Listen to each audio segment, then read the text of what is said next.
Hello, everyone.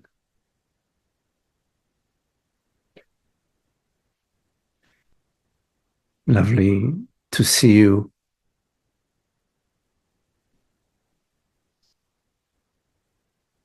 and to know you as myself.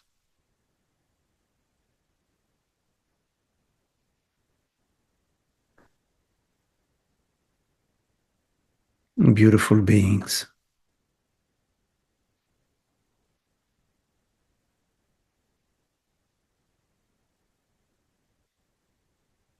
The same awareness,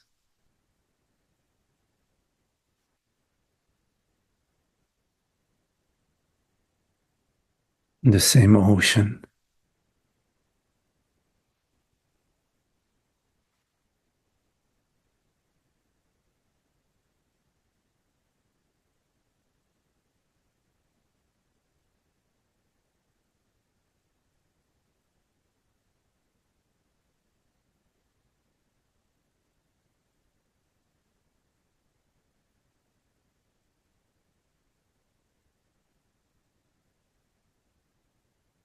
We welcome the totality of our experience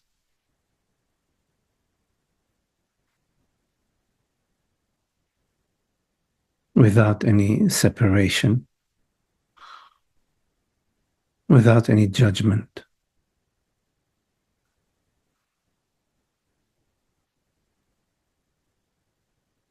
Completely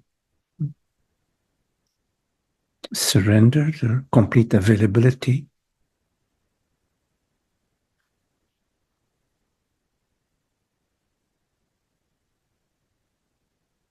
like a newborn baby.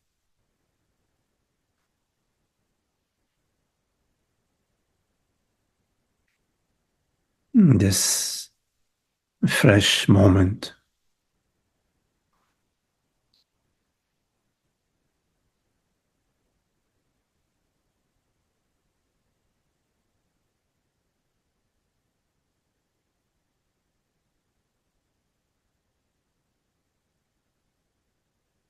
The mind is clear and restful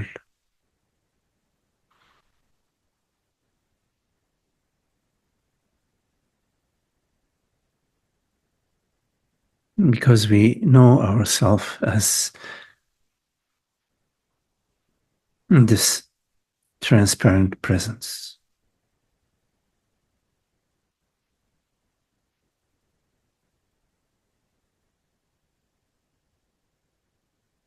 Not as somebody,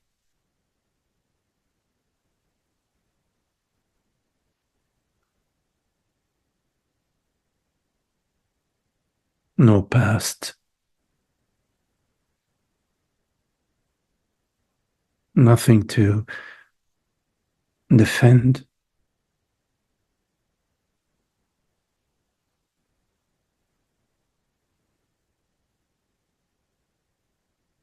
relaxing our seeking habit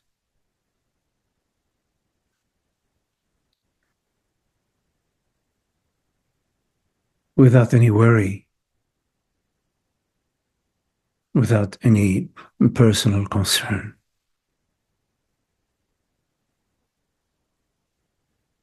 We, we dive in,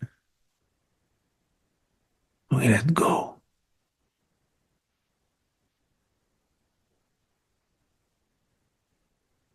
Without trying to reach any goal.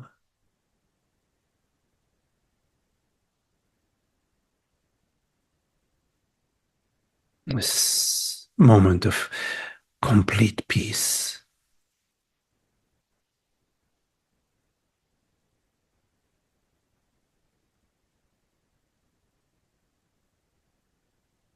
Just to take a break from this endless activity of resisting and seeking.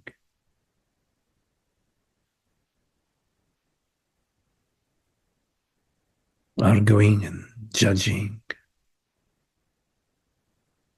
letting go of all images of oneself.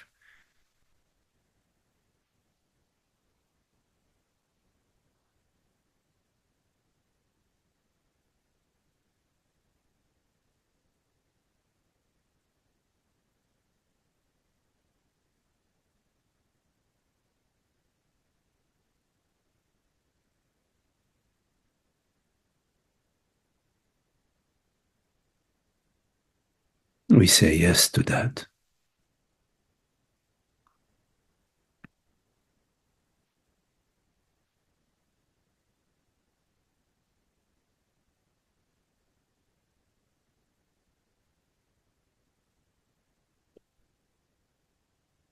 No need to know what's next, because that would be just mind stuff.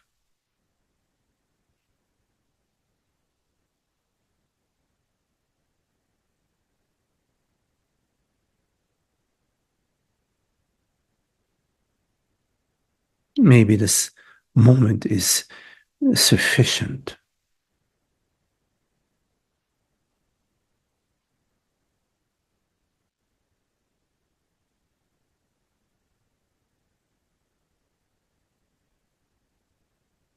Like when we sometimes go swimming and we dive in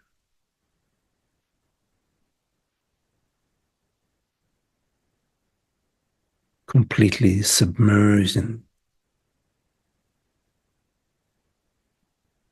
the moment of silence,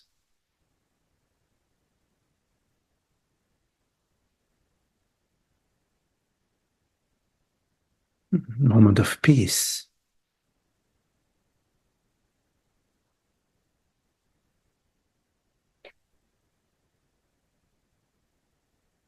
Like when the body is dissolving in deep sleep.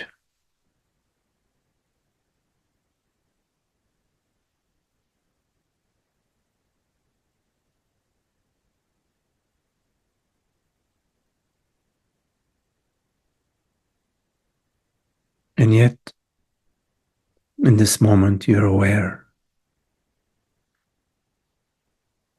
There is this effortless awareness, which is undeniable.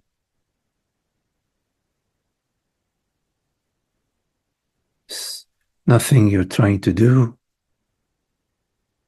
to be aware. It's just there of its own,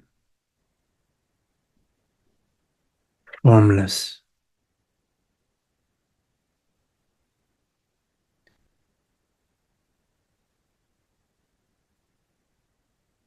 And so precious. This ordinary awareness,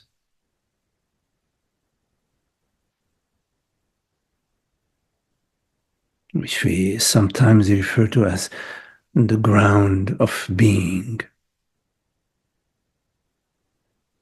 or the background, while in fact there is no foreground and background.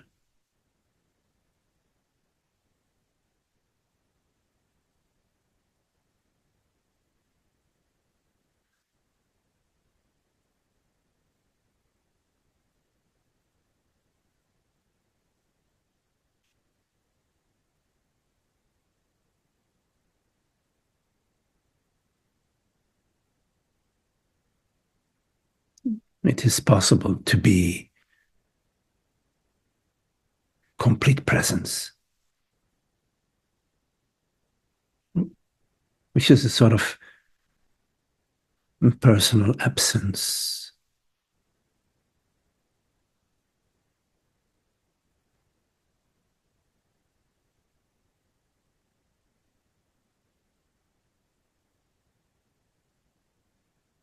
The gap between two perceptions.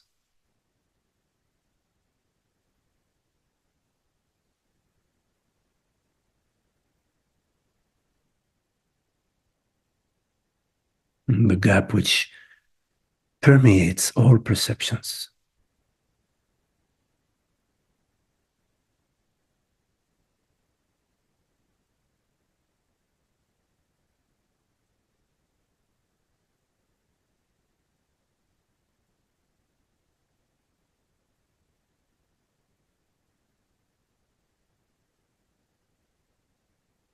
To be for a moment free from personal ambition,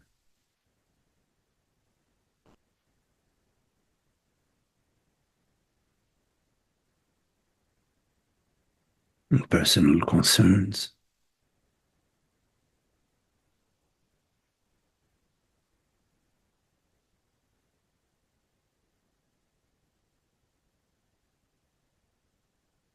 free from any personal identification,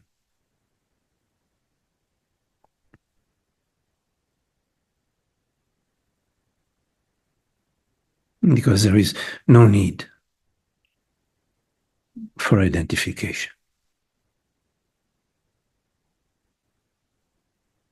There's no need to hold on to the past,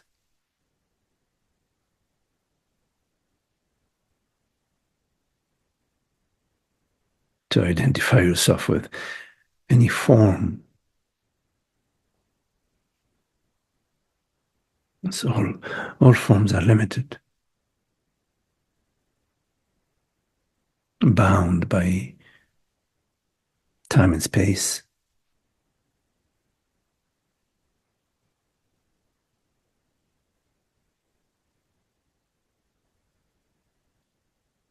But the sense of I,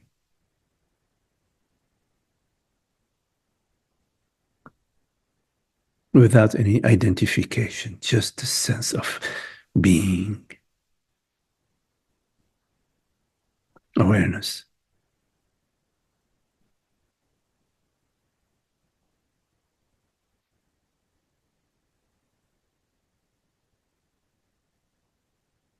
Before we try to formulate it or color it, personify it,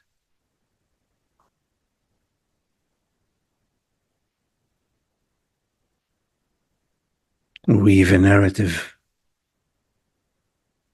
about it.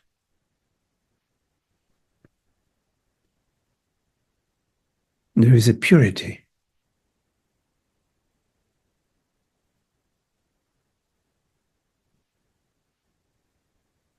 a formlessness to this sense of self.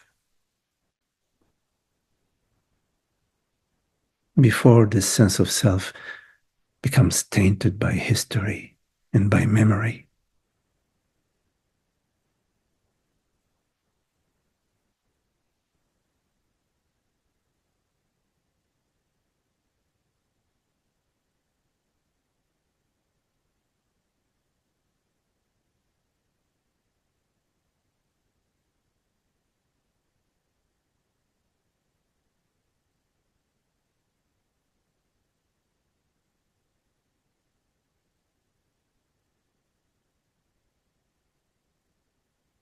This impersonal knowingness,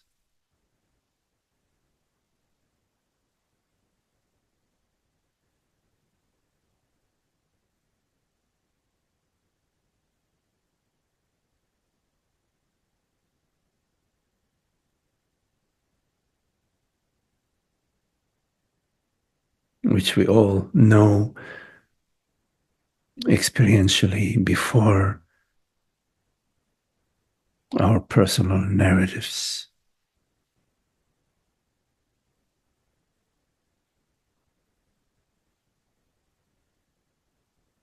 The I am,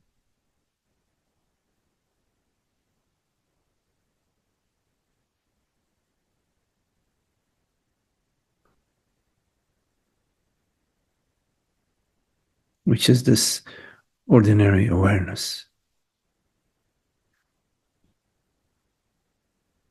knowing itself. I am aware.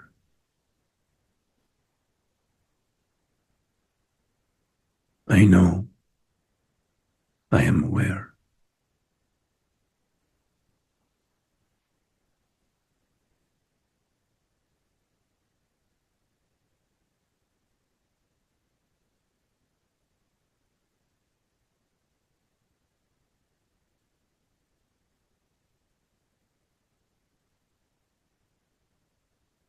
It's an open knowingness, a formless, borderless knowingness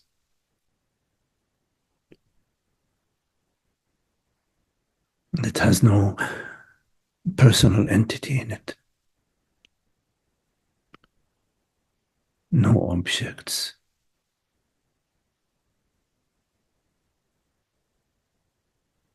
no separation.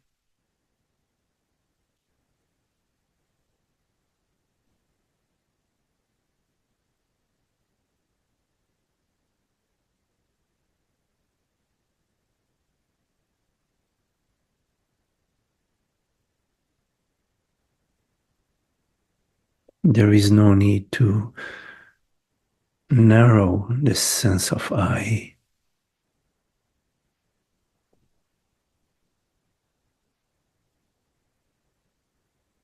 by various attachments,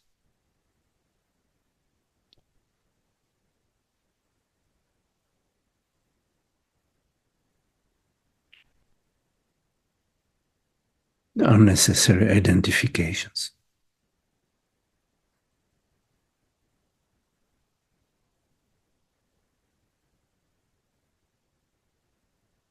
There is a certain freedom in being,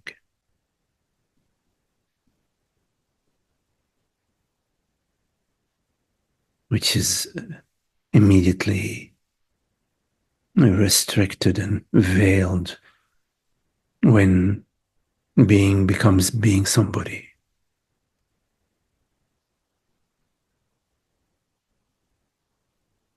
The worries and the concerns about this me, somebody,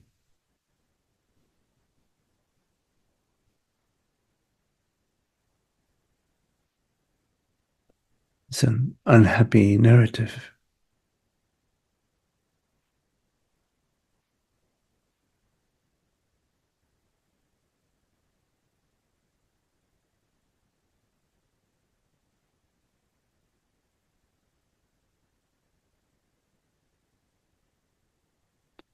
So the journey is a journey of understanding about the true nature of being,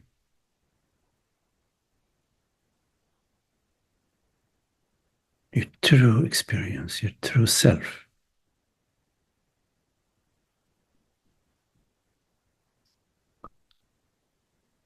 as not a thing,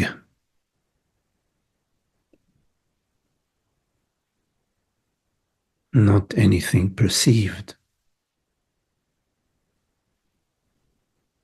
not anything felt, not anything conceived,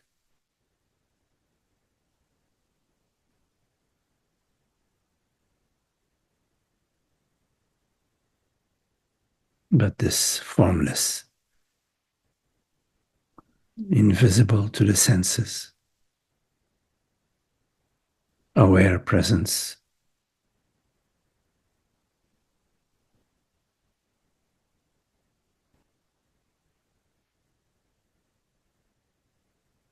In this understanding, there is the revelation of love, beauty, freedom, and causeless happiness.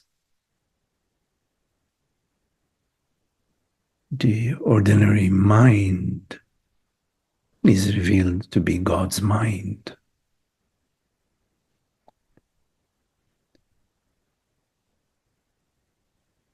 Your old shackles of time and space are seen to be illusory shackles.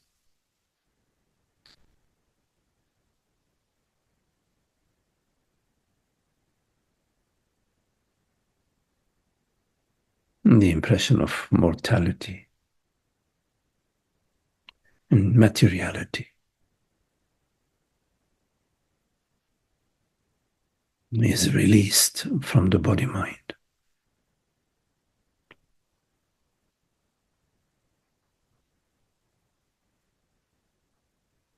That is your true home.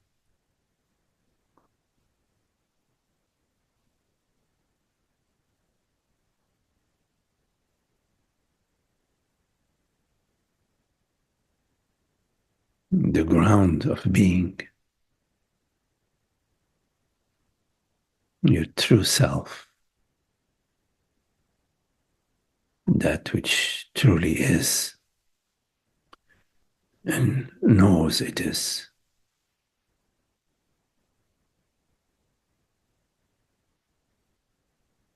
That is your formless reality, the reality of everything you perceive, everything you conceive.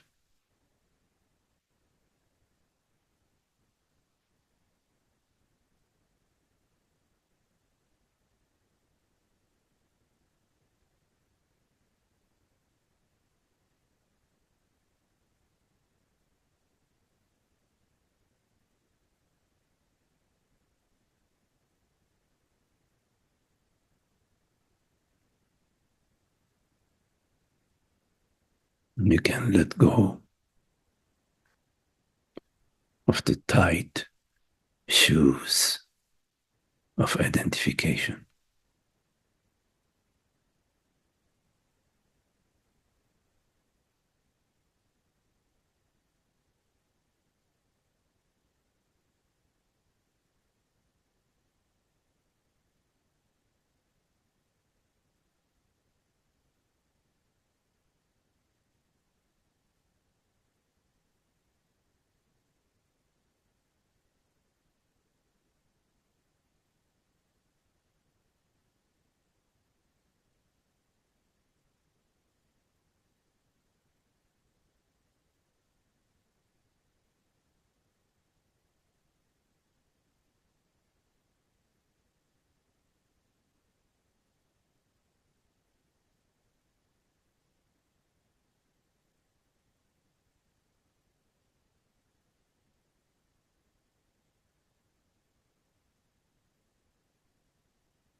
So if you have any questions,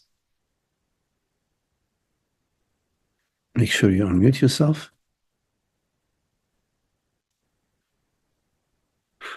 And if you don't mind turning on your videos, whoever feels like it, I'll always enjoy seeing you. So any questions?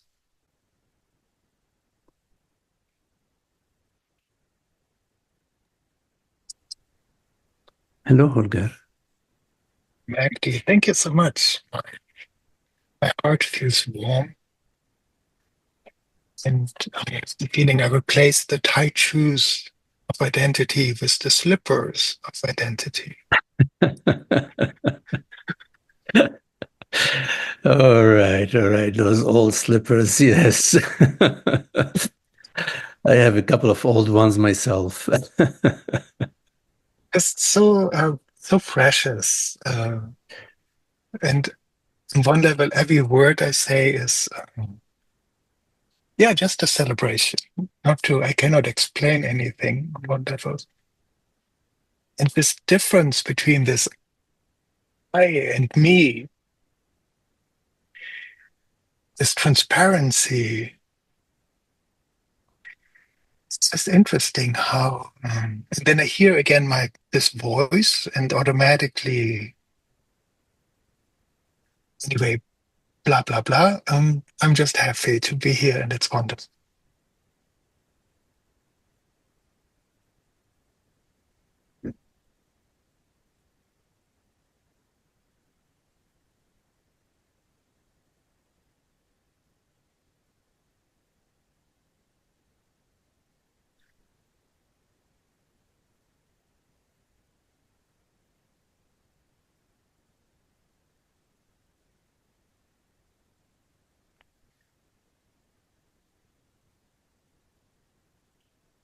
Our ordinary mind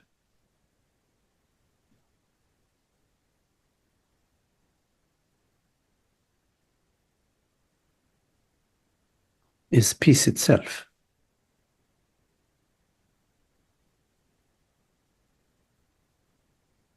Our ordinary mind is peaceful.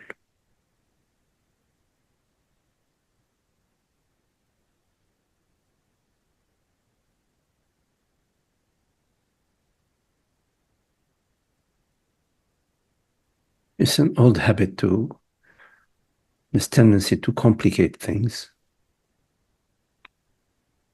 by introducing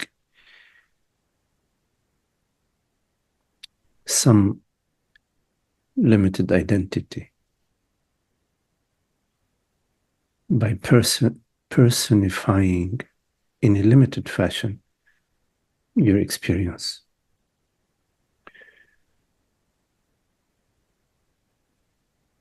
But it is possible to be very restful and resting in the midst of your experience.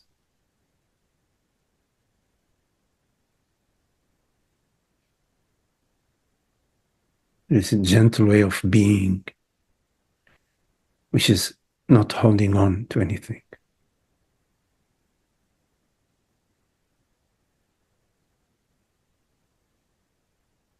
It's like being at the crest of the wave, at the end of the rising and before that crest, at that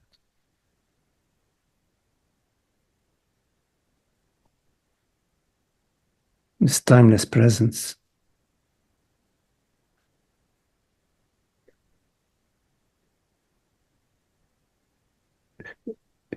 It's not a concept, it's our experience. Our experience is this timeless presence. And then there is a conceptual realm that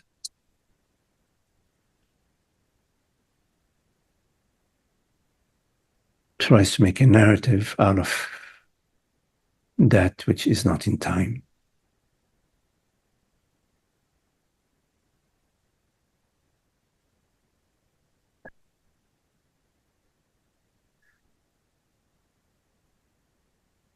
And the most painful narrative is to be identified in any form. Of course, you can only identify with something, images, beliefs, sense, whatever. It's a mind, the mind realm, the realm of mind. But in the realm of presence, in the realm of being, is complete transparency. So transparency is not personal transparency, it's a transparency of awareness.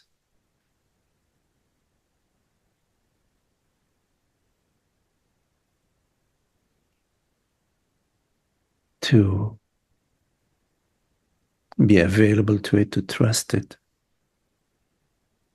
to explore living this moment as this transparency. Whatever is needed will appear to you.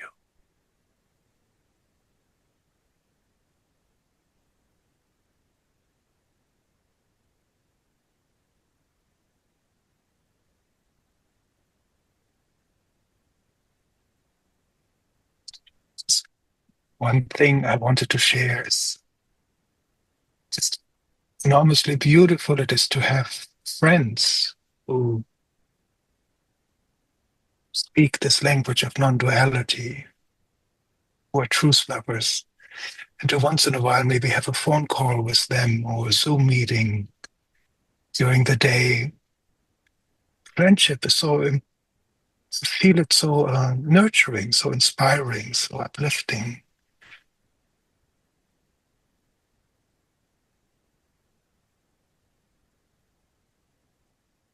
Not to be addicted for sure in a new narrative, but just once in a while. Sure, of course. Absolutely.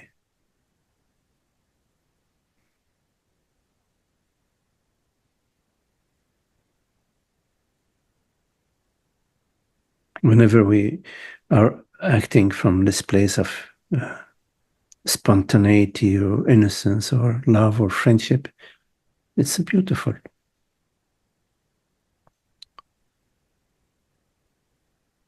And in a deeper sense, although we may not necessarily recognize it, we are all friends, or we're all friends.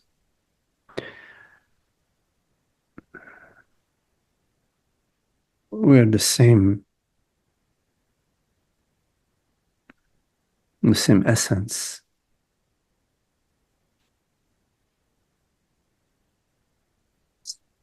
Sometimes I can really feel it and experience it, and other times it's more like an idea, a concept. Yeah, it's okay. Yeah.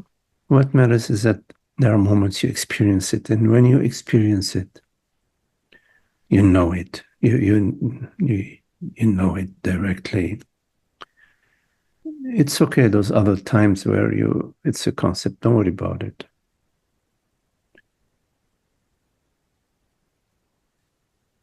It's not possible for us to be communicating right now if we were not the same reality, if we did not belong to the same reality. And if we belong to the same reality, that means we are made out of the same reality.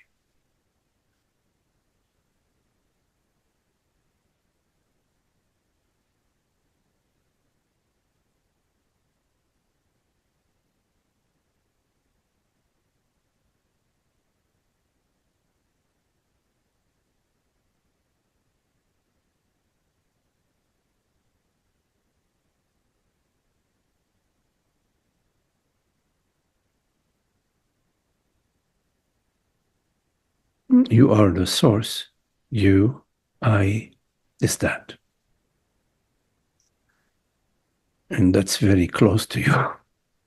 You always have that available to you.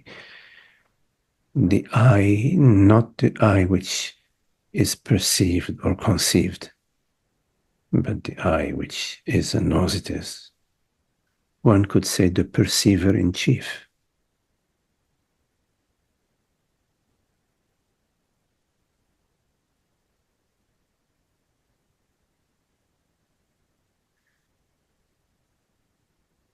It's okay. Sometimes we like to play with toys and we like to be somebody. But then it gets too hot. Yeah. Yeah.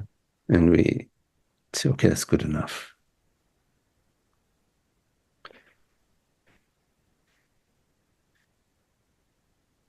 Thank you, Matt. Okay, Holger.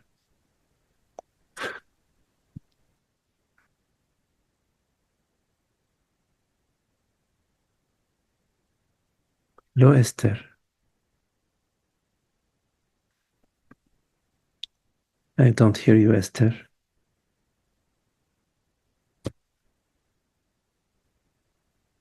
So, Magdi, can I ask you a question? Yeah, Bob, can you hold on a minute? Because Esther is asking a question. Oh, I'm sorry. Yeah, Can you hear me now? now I hear you. Yes, Esther. Okay. I've been playing, to be honest, I've been playing with the toys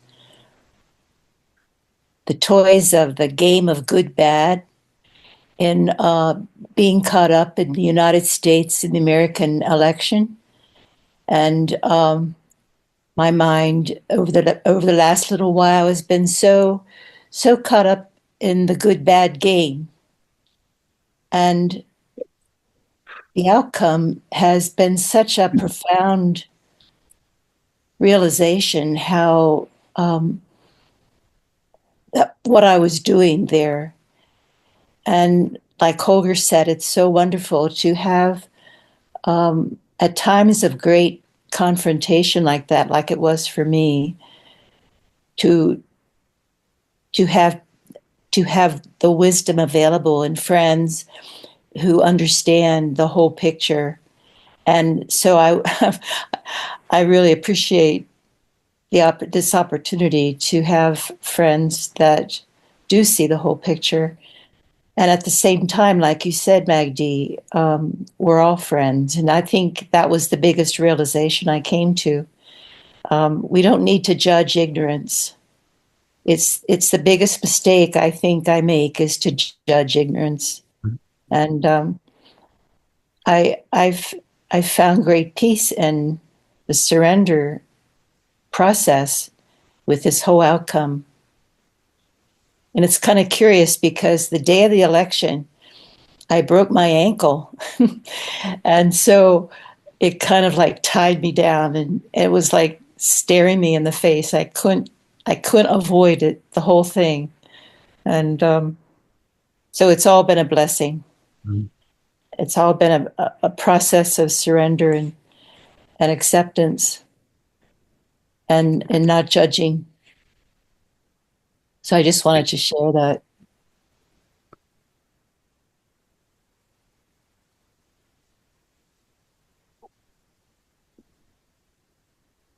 Thank you. Mhm.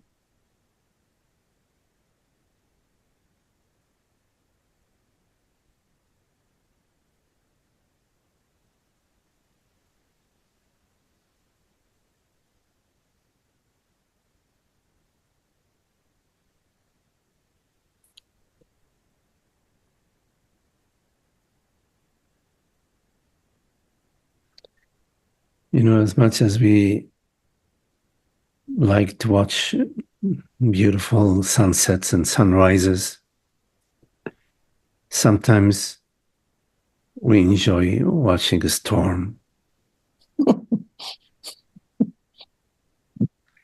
the safety of our house.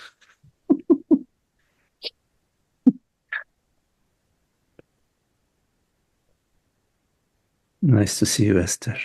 Good to see you too. Hmm.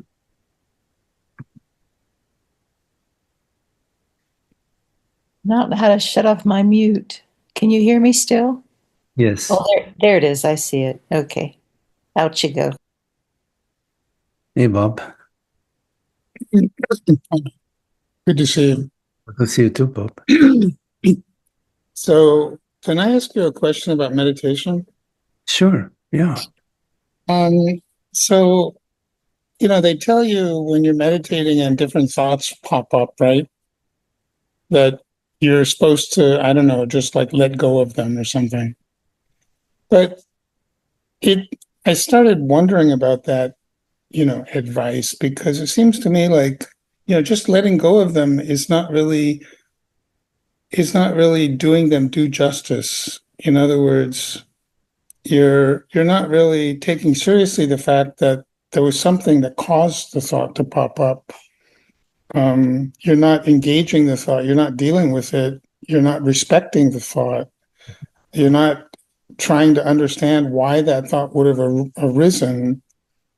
And if you just keep like dismissing thoughts as soon as they appear, it's like a game of whack-a-mole where you're just like constantly, beating down and throwing away these different thoughts that occur, but the thoughts have some reason, right? And so why wouldn't I want to try to go in a direction of understanding those reasons, or maybe even just briefly engaging with it briefly, long enough to just acknowledge it and maybe sort of pinch it, like I would pinch a mole on my skin at least, and let the pus, spurt out of it a little bit, empty it out, and then I can move on.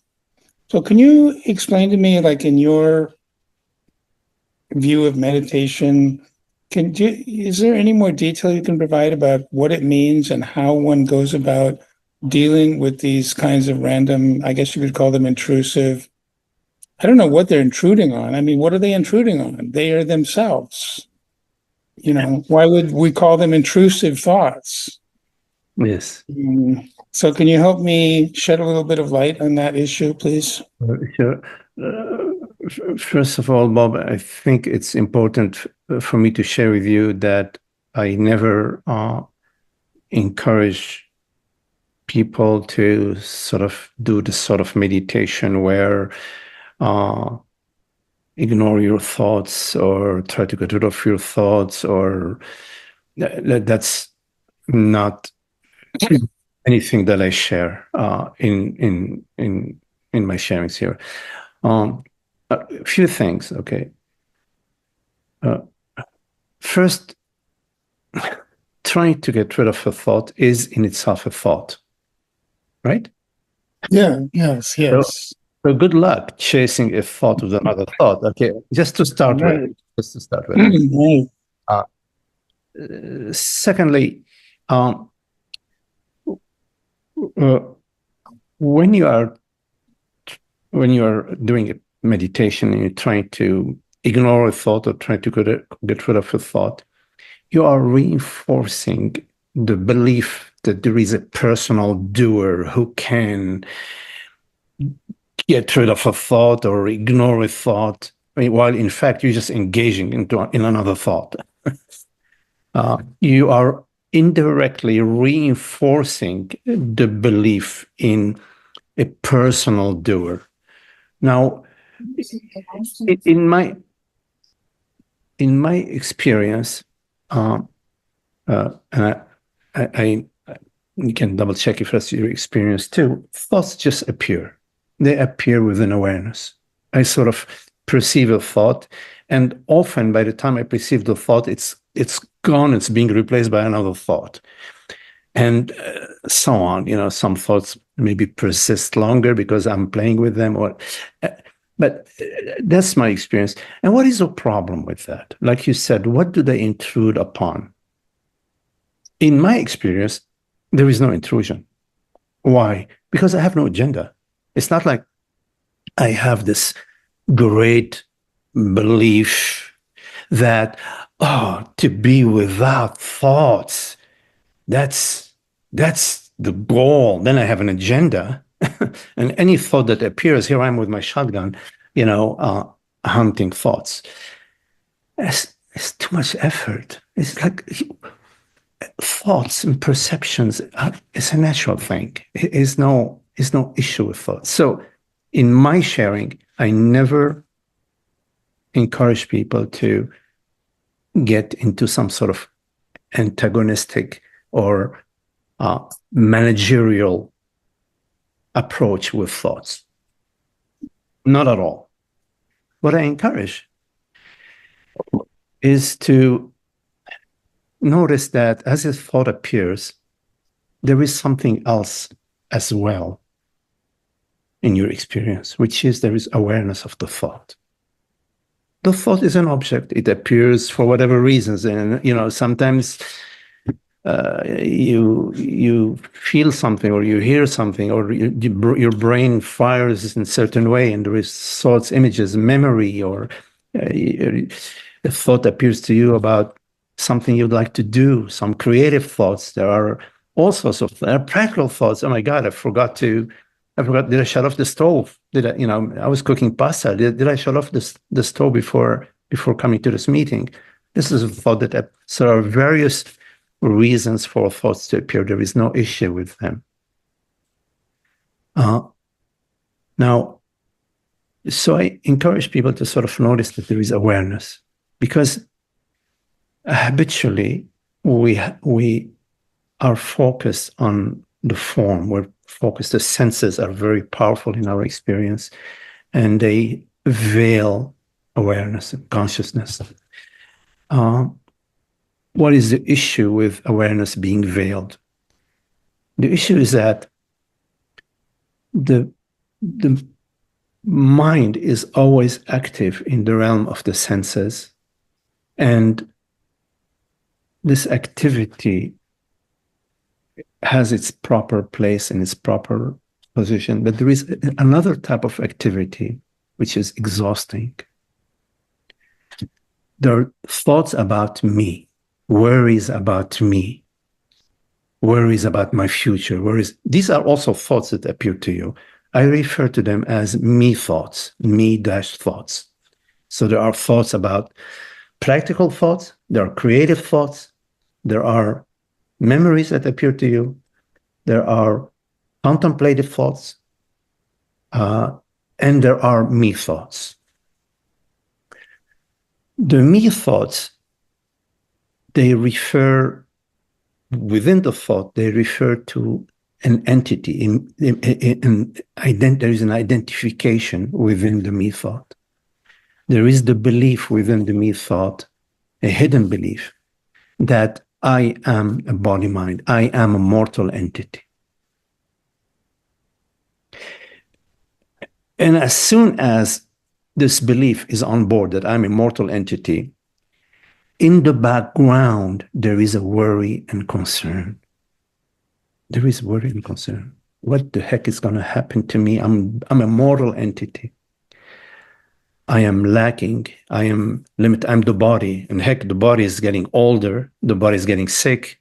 I'm starting to lose my mind. I don't remember anymore. I'm remembering less and less things because I am the body. The belief that I am the body mind is the trigger for the me thought. So in the terms of the meditations that I encourage people to investigate the belief that I means Magdi. I agree, and I'm not stupid, that there is a body mind named Magdi, a male body mind born in Lebanon. I can tell you a lot of stories, the history of the body, the brothers, the school, I can tell you a lot of things about the body. So there is no denying that there is Magdi, the body mind. But am I Magdi, the body mind? It's a very good question. I've been asking myself this question for many, many years. And I've realized in my contemplations that, yes, there is a body mind, and this body mind, which is Magdi, appears to me. It appears to me as memories, as images, as perceptions, as sensations. It is in a way a vehicle. It's like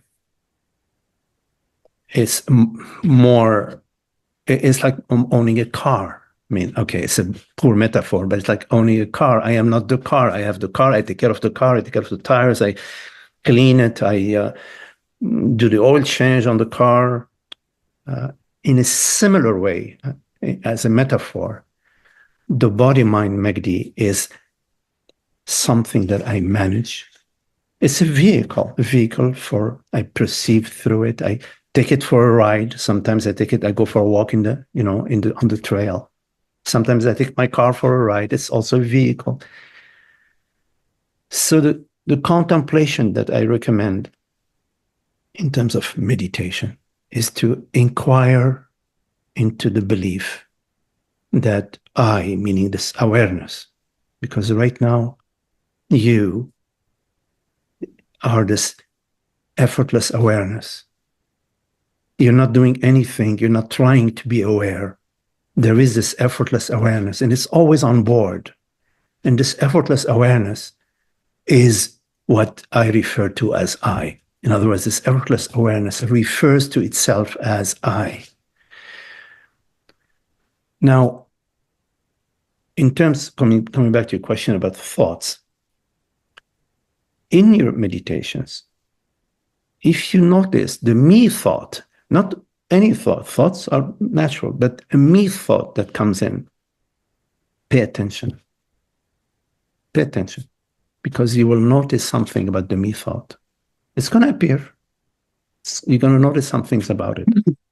So can you just clarify again what you mean by me thought? Like any worrying thought, for example, you have about yourself. Why did he do this to me? Why is this happening to me? Why am I aging? What's going to happen to me after I die? Why is God treating me this way? Etc. This sort of families of thoughts that refer to you as Bob. Why am I not as intelligent, or why am I more intelligent than Joey? You're referring to yourself as the body-mind. Whenever you're referring to yourself as the body-mind, it's a me thought. Like, you have 2 children. In fact, you don't have 2 children. The body-mind, the instrument, the biocomputer named Bob, has two children. I know it may sound ridiculous when you first hear it. I know. But it is these I, when you refer to I as the body-mind, then you're experiencing yourself at one point or the other as limited. Now, if, in fact, I refers to Megdi, then I need to cut the bullshit and agree, okay, I means Megdi. Okay? But in my conclusion, in my investigation, in my inquiry, I have realized that the body-mind Megdi appears within awareness, and that I is this awareness. This is the contemplation that I encourage people to explore in their own way, in whatever way resonates for you. So the me thought, in terms of thoughts, back to you guys, is the me thought, which is the party pooper. But any other thoughts, you may think that you want to travel, around the world. You may think you want to learn how to play the violin. You want to cook a great, a new recipe that you read about that you like to cook, or whatever thoughts appear to you. You want to exercise the body, these thoughts appear to you. There's no issue with these thoughts. So the teachers who speak about chasing thoughts or being a thought hunter, I think they're speaking in the wrong direction. Thank you very much. All right, Bob. Good to see you. Yeah, same here. Please say hello to Sasika. I will. Say hi to Tara.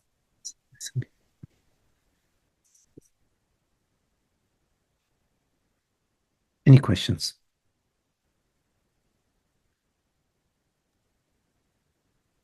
Magdi, can you hear me? Yes, I hear you. Hey, Patrick. Hi, I have a simple question. What role does compassion play? Yeah. Compassion. Yes, compassion. Compassion. Com means a community, like a certain connection, to have a shared passion. Compassion is comes from the understanding that, not from understanding, from the reality that we are one reality. We are one. So it is not something that we try to do. We try to be compassionate. We recognize compassion within ourselves when we perceive somebody maybe being harmful or hurtful to somebody else who's weaker than them. We feel compassion. Why do we feel compassion? We feel compassion because we are the same. We are that person in some way, in some way which is unexplainable to the mind. We are sensing what this person is sensing, and we go. Our whole body and mind goes, please don't do that. Please don't. Can you stop it? What's the problem? So compassion is one of the attributes of wisdom, one of the attributes of consciousness, one of the attributes of God. Compassion and empathy and friendship and kindness and fairness and love and these are inherent aspects of our true nature. So the more you come to the understanding that we are all the same reality, we are not those different body minds. There are, of course, different body minds. That's not a problem. But we are the same reality. The more you come to understand that, the more you become sensitive, and you will feel a sorrow in the world about the effect of ignorance and how sometimes we treat each other with disregard and with a lack of empathy, a lack of love. And our true nature is compassion. And it is the me thought, the me belief, like I was talking to Bob a minute ago, the me belief, believing that I am separate from you, that you are somebody else or you're whatever, that veils the compassion. And the stronger our personal identity is, the thicker the veil upon our compassionate nature.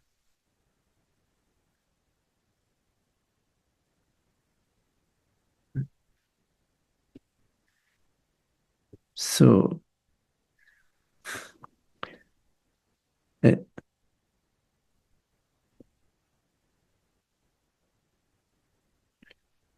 it's beautiful to experience compassion and love and empathy for.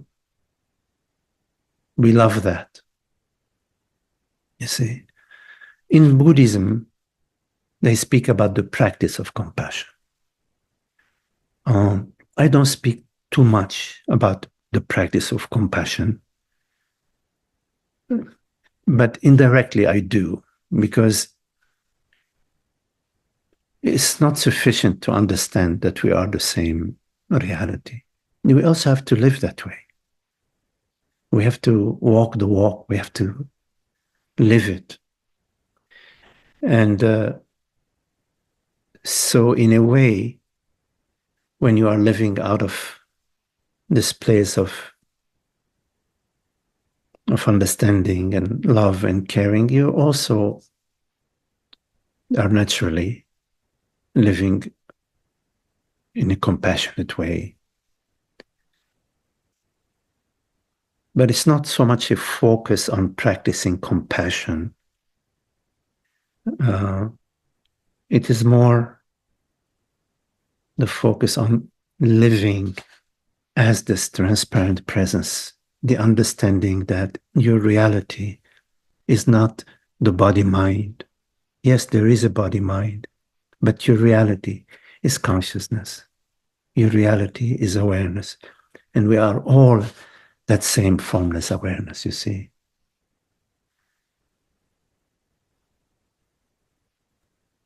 Yeah, I see. Thank you. Yeah.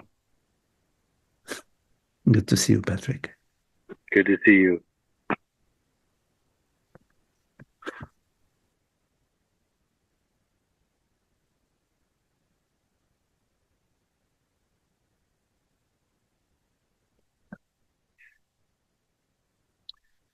Any questions?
Sometimes a good meditation is to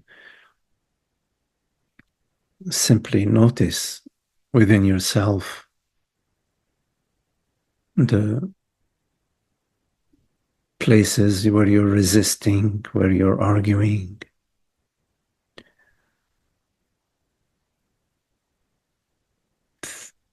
Certain ways you are holding on.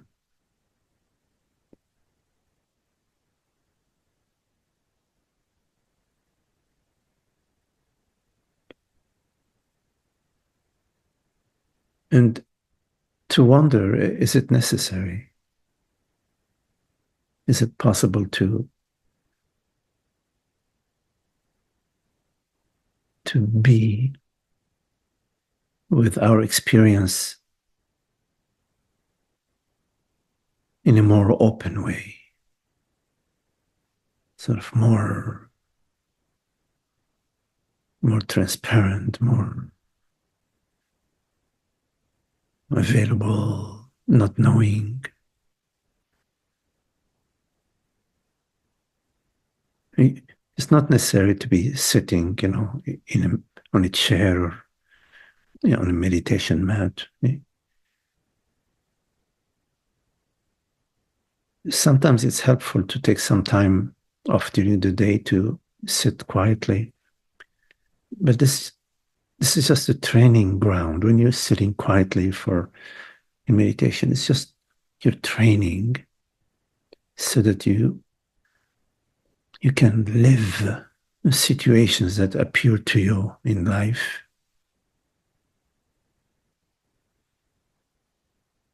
in a new way,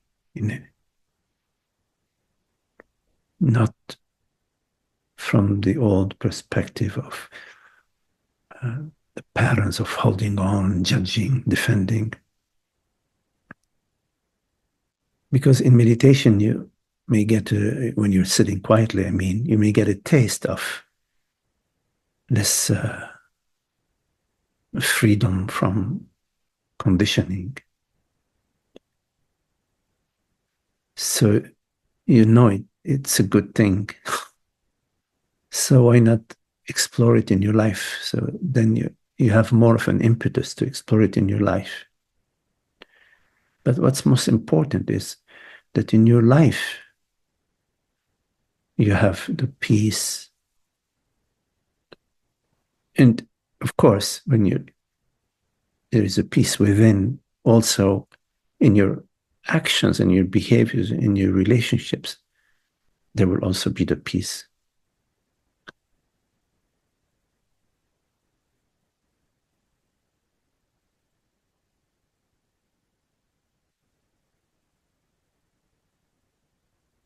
So the biggest meditation is not to be somebody. To be and let be without being somebody.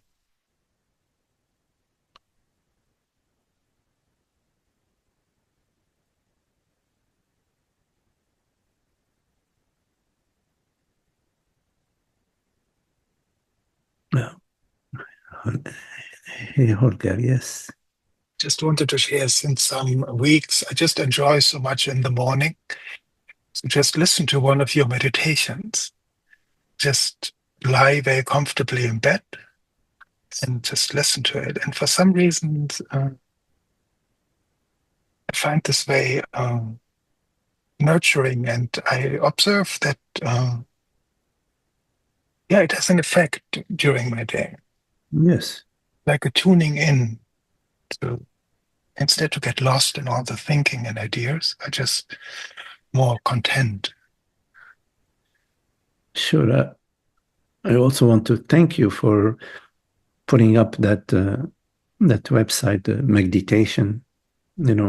Just to mention for our friends here that Holger has a website where I think most of the meditations are available free of charge for people to listen to them. Of course, people are welcome to contribute to Holger. It doesn't hurt. But yes. I put the link in the chat. And thank you so much, Magdi. Without you, there would be nothing to share. I mean, it's great. It's just a teaming. Life is such an amazing teaming together. It's right. It is. It is. We are here together because we are interested. We have an interest. And we come from different places, different views. We have different experiences, but we share the same love for truth, you see.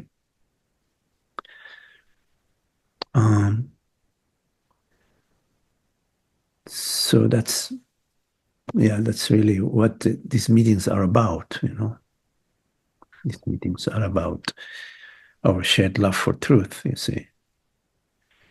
And we help each other in a way, in our discussions, in our questions. Our understanding, deepens.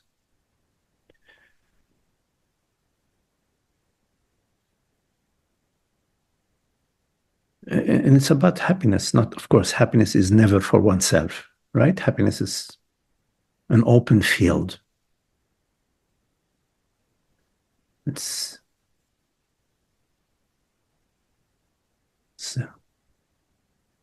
the playground for everybody.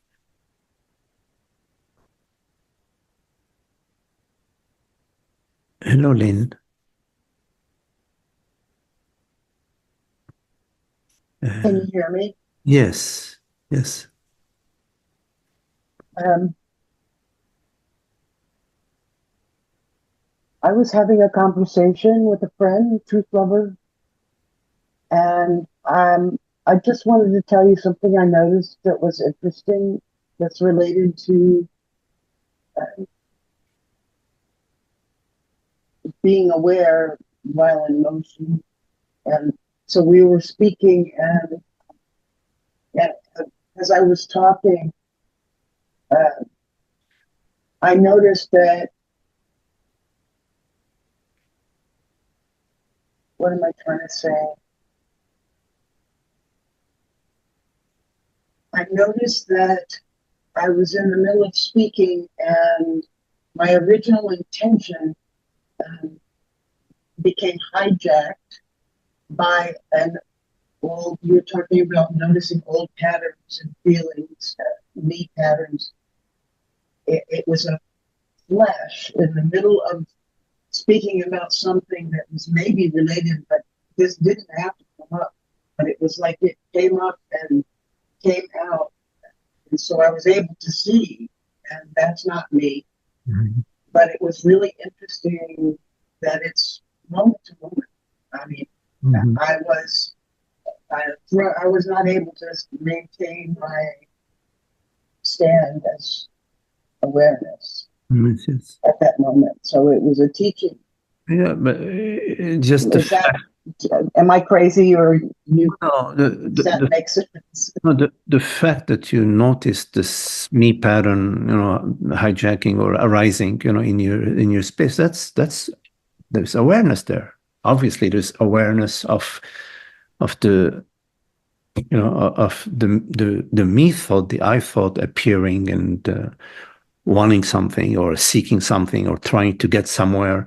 So Exactly. I would not say that, oh, you lost your awareness. No, this is a moment of awareness. This is a very important moment. This is a moment where the light, what would be more of the ignorance is when the me thought, let me see how I can convince them of this, whatever me thought arises, and it continues to operate under the radar, running the show and turning the situation more and more toxic, because that's what the me thought does.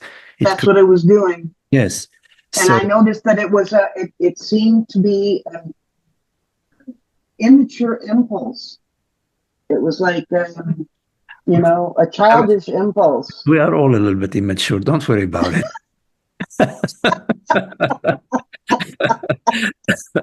That's not the problem.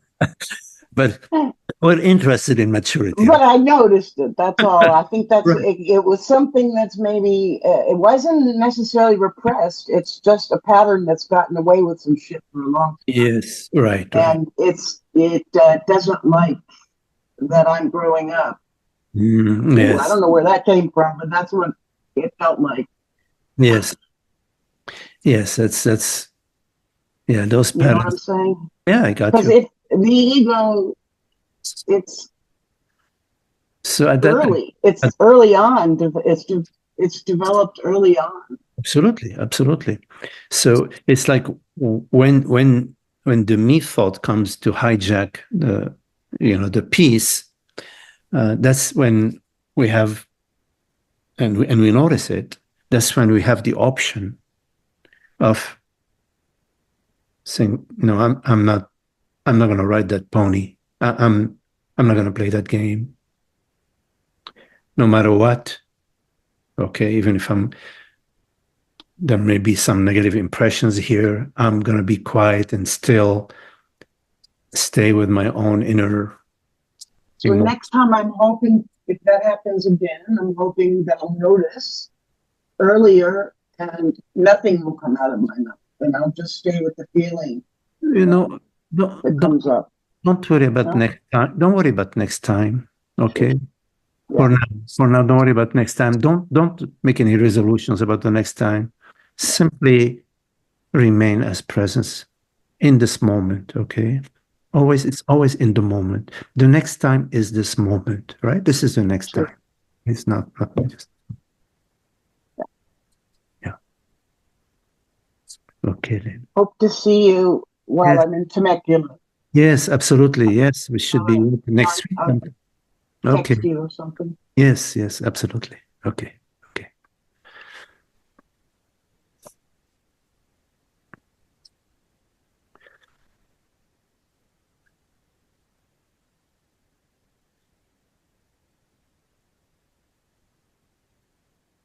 Any questions? Hello, Sudha. Is it? Yes. Hi, Sudha. Yes. Hi. Can you talk about this word transparent?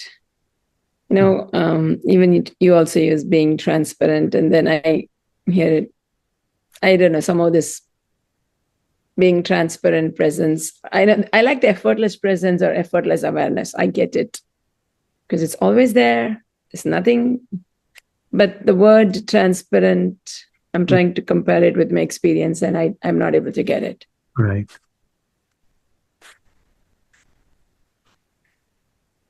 So there is that which is perceived.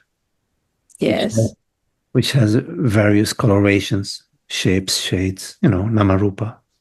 Yes, yes. And then there is the reality which perceives, the formless awareness, right? Yes.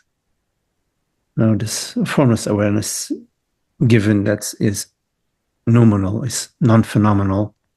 Yes. One could say, as a metaphor, that it's transparent. Okay. It's not visible to the senses, but I want to take it a little further. Our experience usually is our experience of form. We experience ourselves as form, meaning as memories, sensations, thoughts. And we experience our body as some sort of limited entity in whatever way we experience that. As the understanding about reality, about the reality of consciousness, ripens and matures, and the understanding that it's a formless reality. One of the implications is that also the form, also that which is perceived, also the reality of the images on the screen. When you go up to the screen to touch the tree or to touch the mountain, you're not touched, there is no mountain. One of the implications of that understanding is that the world, the body and the mind also, their materiality, their form starts to reveal their essence, their formless essence. Mm. The experience is that you are no longer sitting on the couch or sitting on the chair. But the experience is that you are this open field. The chair or the sensation appears to you within the space of awareness, and your body ceases to be experienced as an object and becomes a formless field of awareness. The body itself expands, I say, it ceases to be limited and becomes a universe, becomes the world, becomes the cosmos, experientially. So whenever you're referring to yourself as a body, you cannot actually find it, but you have to actually conceptualize it. Yes. Oh, yes. We're talking about this body. We're talking about this hand. Okay. But experientially, your body, mind, and the world become also transparent. This does not mean that you can see through the wall. As a misunderstanding that the wall becomes transparent. Okay. No. It's just everything that you perceive is revealed to be nothing else but consciousness. But don't worry about it. Don't seek anything. No, I'm just Yes, no, I'm comparing it with my experience. That's all how it is. Yeah. So I still feel my body as this dense matter. well, think about it this way. Think that you're actually perceiving a Yes. sensation, which of course you're interpreting as I am this dense, whatever. But you're This body is, yeah. perceiving a sensation. There is a tiny fraction of a second before I'm perceiving a sensation, and then I am this blah, blah, blah. So your experience, if you want to be pure about it, you're perceiving a perception. You're perceiving a thought, you're perceiving a sensation, you're perceiving. And you are the perceiving aspect. You are the formless perceiving aspect. Just stick with that. Keep coming back to that. Okay? Rather than buying the narrative that, oh, I'm not perceiving a sensation. I'm experiencing myself as that's a narrative. If you, as much as you can, stick extremely pure about your experience. Okay. Before the narrative, okay? Okay. Oh, it's okay if the narrative takes over, no problem. Doesn't matter. Because that's what's happened. We have a fresh new moment again. Yes. Fresh new moment, right? Remain just as this formless presence, this ordinary awareness. There is script that's going to appear on the screen, all sorts of script that's going to appear on the screen of awareness. You are the screen of awareness.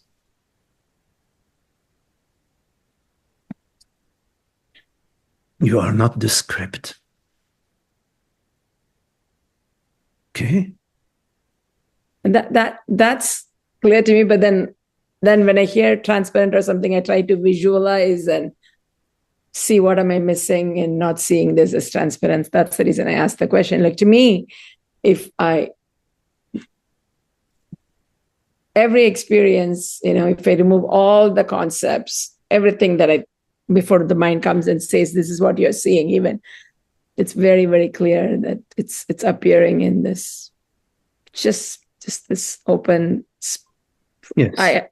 open space of awareness is the way I feel. Yes. And if I have to say something that I own as others, I know, I am aware that this is happening. That's all I can confidently say. For sure, that doesn't change in every experience. Yes, you're aware of this is happening, but you're also aware that you're aware, right?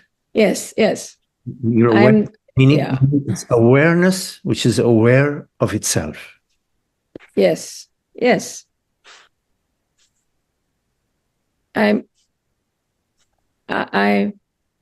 then beyond that, that's where I see the world I see, or the people, or I, or the thoughts, sensations, everything is. What do you mean beyond that? What beyond that? But when you use the word transparent, and I'm imagining there's something more to it. Forget about the word transparent. Okay. Beyond. I mean, beyond. I mean, there's nothing else, but there is this. For lack of, I mean, for me, the ocean, that's why I love this ocean, water and the waves. So if I stop looking and focusing on the form, Namarupa of the wave, it's just water. So everything that I experience, or I think I'm aware of, or the awareness that's aware, when it comes to the world, especially, it was clear to me I am the pure presence, it's easily, but when it came to the world is where I have this difficulty, is what I found out. That's the way I'm talking about the interaction with the world more. Right. So go to one reality. There is one reality. Yes. Exactly. That I get. There is no boundaries. I have not found a boundary ever. So therefore, the world belongs to that one reality. Yeah. The waves belong to the ocean. They're made out of water. Right. So the world, just stick with there is one reality. And because there is one reality, meaning there are no other reality, there are no objects. There are no objects. Oh, conceptually, we say there is a wave. Exactly. Conceptually, Yeah, there is no wave without water. So at the end of the day, if I touch the wave, it's water. So all my experience, if I touch it, it's just this awareness. Yes. And that's what I am. I am because I'm this most important element of this experience is the way I feel about it. So not just that's where you are, that's what you are, that's what everything is. Exactly. When you touch it. Yeah, everything is, there is just this one reality. There's just one reality. Yes. Yeah. So that same reality appears in names and forms. So I'm okay with it. And I see that.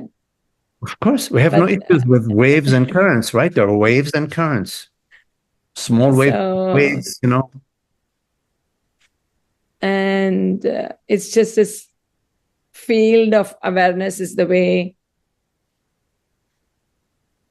That's the Shiva aspect, and the Shakti aspect is the waves and the currents and the mountains, rivers and the thoughts and the sensations. Yes? The form, yeah. Active. The formless becoming the form. Yes. But the reality of the form is the formlessness. Yes. So it's not like there is a becoming, right? It's yes. Something is, yes, I get it. Yeah, it's not like something changes to become. Yes, right. Yes, I get it. Yeah. Right. Yes. Yeah. Because for a long time, I used to love the screen and the image, like, you know, the reality of every image is the screen, right? The pixels on it. But then again, with the same transparent. So that's when I think whenever I hear transparent, the awareness, it makes sense. The knowing, awareness, being, all that makes sense. But the word transparent kind of the screen puts me off. Let's look at the screen images, okay? Yeah. Screen images. Now imagine that the screen, when you go to the screen, you don't actually even touching the screen. It just keeps going and going and going, like what's her name? That lady that went through the mirror, or the, you know, that movie, yes. I wasn't brought up in the American culture, but you know, I mean, yes. Imagine a screen. Inception or something. Right. Imagine Alice in Wonderland. Thank you. Okay. Thank you. Okay. Yeah, I didn't. Yeah. Okay. Alice in Wonderland. You just going through this. It's not like there is a screen. It's a metaphor. The screen is a metaphor. It's so layers and layers and layers. Yeah, there are no layers. It's like it's just it's all the screen. It's not a two-dimensional, three-dimensional screen. It's an infinite dimensional screen, as a way of speaking. Okay. All right. Then the transparent kind of falls in place that way. Okay. All right. Okay. I'll not worry about the word. Anyway, it's okay. I do use it quite often. Yes, I do.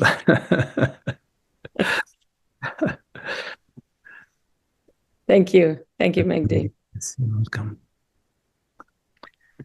Let me see. Was there any other questions?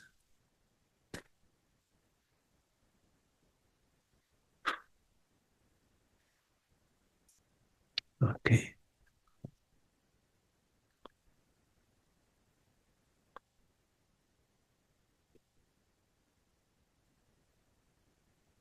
All right.